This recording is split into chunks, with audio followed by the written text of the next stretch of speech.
ಇದು ಬೇರೆ ಕಡೆಯಿಂದ ಗೂಡು ಕಟ್ಟಿರೋದು, ಅಲ್ಲಿಂದ ಈಗ ಯಾರೋ ಜೇನನ್ನು ತೆಗೆದಾದ್ಮೇಲೆ ಇಲ್ಲಿ ಹಾರು ಬಂದಿದ್ದದು ಈ ಥರ. ಇದು ನಾವು ಏನೇ ಹಾನಿ ಮಾಡಬೇಕಿದ್ರೆ ಅದೇ ಹೊಡೆಯೋದೇ ಇಲ್ಲ ನಮ್ಗೆ. ನೋಡಿ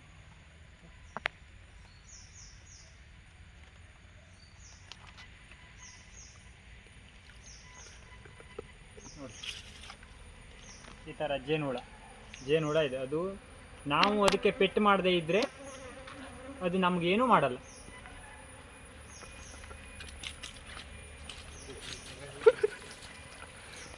ನೋಡಿ ಈ ಥರ ಜೇನು ಹುಳಕ್ಕೆ ನಾವು ಹಾನಿ ಮಾಡದೇ ಇದ್ದುಬಿಟ್ರೆ ಅದು ನಮಗೇನೂ ಮಾಡೋದಿಲ್ಲ. ಇದರಲ್ಲಿ ಈಗ ನಿಮಗೆ ಎರೆ ತೋರಿಸ್ಲಿಕ್ಕೆ ಇಲ್ಲ, ಅದು ತುಪ್ಪ ತೋರಿಸ್ಲಿಕ್ಕೆ ಇಲ್ಲ.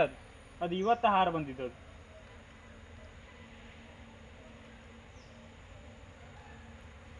ನೋಡಿ ಏನೂ ಮಾಡುವುದಿಲ್ಲ, ಒಂದು ಹುಳನೂ ಹೊಡೆಯುವುದಿಲ್ಲ. ನಾವು ಅದಕ್ಕೆ ಹಾನಿ ಮಾಡದೇ ಇದ್ರೆ ಆಯ್ತು. ಅದೊಂದು ಬದಿಗೆ ಹಾಕಿ ಹೋಗು ಮಾರೆ.